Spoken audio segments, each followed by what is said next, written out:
Hi, Dr. Lou here, and I'm going to speak at some length about scouting and reconnaissance, both in the real world and in games. A friend of mine who was in the army told me he took a class in Belgium with a Belgian instructor who, with a strong British accent, said, "Time spent in recce is never wasted." That's not entirely true, as I'll discuss later, but it is an indication of how important scouting and reconnaissance is. And that's what I'm going to talk about here, not about other kinds of information gathering such as interception, code breaking, and espionage. And I'll briefly talk about how scouting might be implemented in commercial games. So the first question is, why do you scout? Why do you conduct reconnaissance? Well, many, including Clausewitz, have observed that war is full of uncertainty. Whatever you as a leader can do to decrease uncertainty likely makes for better decisions. So reconnaissance is a prime way to reduce or try to reduce uncertainty. What are the means of scouting? Well, in pre-modern times it was men on horses for longer distances, or even men on foot for short distances when the enemy whereabouts is known. At sea it was small, fast vessels, and you could also talk with villagers because armies weren't very good about keeping their presence secret or what they were intending to do secret, and they had to forage, and that involved villagers. Modern means of reconnaissance: fixed balloons, even in the 19th century, aircraft, individual vehicles or small units in vehicles or afoot. At sea, submarines and aircraft, and frigates in age of sail or cruisers, and recently we have satellites and high altitude spy planes. Now there's also something you could call scouting by shooting, which is related to an old World War II joke about if you shoot into an area, the response will tell you who you're up against. Like if the response is accurate rifle fire, then you shot at British. But I don't think scouting by shooting is a very practical way of scouting. Who knows, it may have worked one time or another. You shoot into somewhere and the enemy shows themselves. Now what's the range of reconnaissance? We have short range or close, when you know approximately where the enemy is and you want more information about exactly what they're doing or where they are. Then we have long range, which might also be called distant or far reconnaissance, when you don't know where the enemy is. So you'd think long range, even if the enemy is indeed nearby, but you don't know they're nearby, you're still going to think long range. So you scout differently when observing a known enemy versus not knowing where they are. What kind of backup is provided for the reconnaissance people? For short-range reconnaissance, you can provide some kind of backup to bail them out if the stuff hits the fan. But for long range, there's probably not going to be too much backup. It's too far, too spread out. I think particularly of aerial reconnaissance at sea in World War II, where the PBY or the Dauntless dive bomber might be flying hundreds of miles from their base or their aircraft carrier, and they weren't going to have anybody around to help them.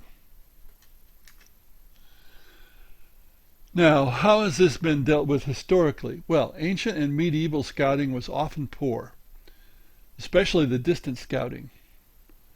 I think of how Alexander and Darius got turned around before the Battle of Issus, so that they were each over the other's lines of supply, such as they were.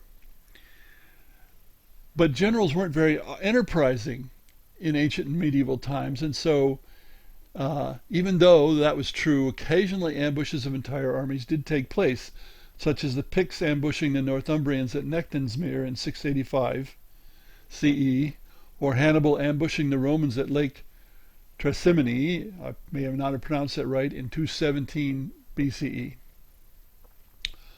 All too often, the ancients and medievals, once they decided to fight, they just lined up and had at it.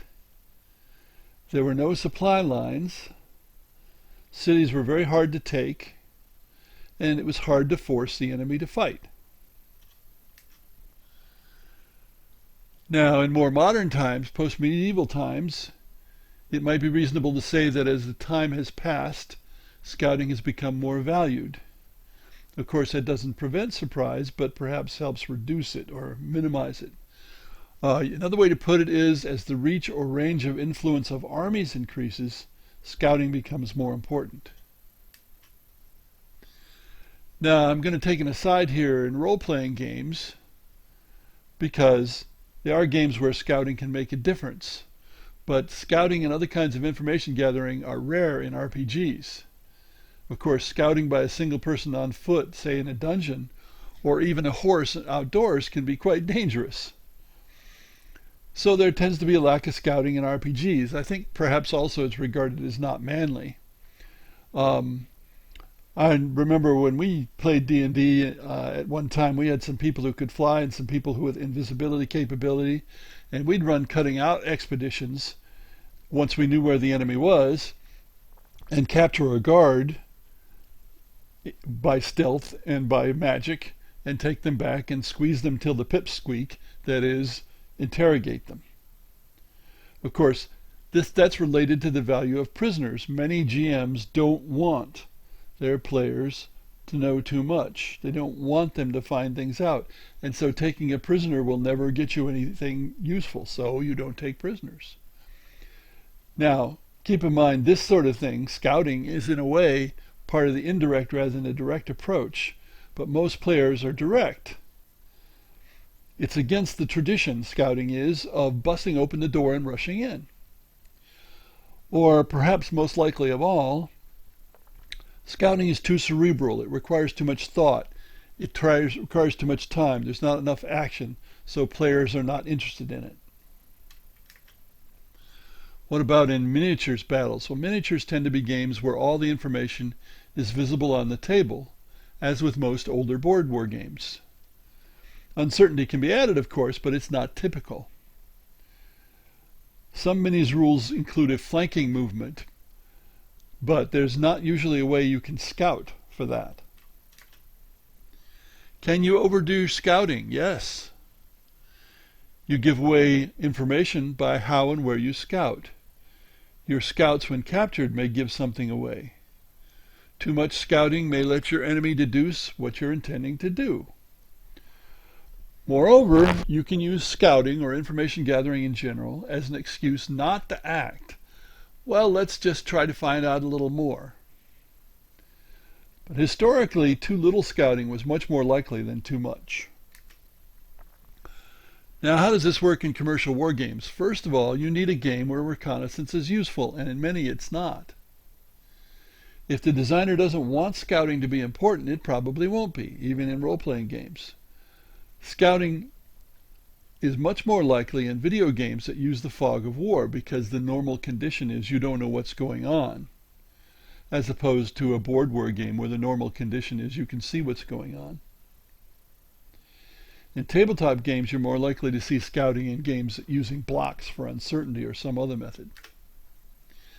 Now, what methods do you use in a game? That's pretty straightforward. You can have actual scouting pieces, or you can have what might be called point and do scouting, where you designate a place in the enemy area and you find out what's there. There could be secret scouting, where you direct your scouts secretly. You write down their movements, for example. That, of course, is much easier to arrange in a video game than in a tabletop game. Game scale can make a difference. Is it more likely in a tactical game, strategic game, grand tactical game? Well, in grand strategy, where you often have timescales of months or even decades, as in sweep of history games, recon won't or shouldn't play much part. You're going to find out generally where the enemy is. In tactical and grand tactical games with timescales of minutes or hours, it can go either way, again depending on the designer. In strategic games, such as the entire Eastern Front of World War II by the month, it once again depends on the designer.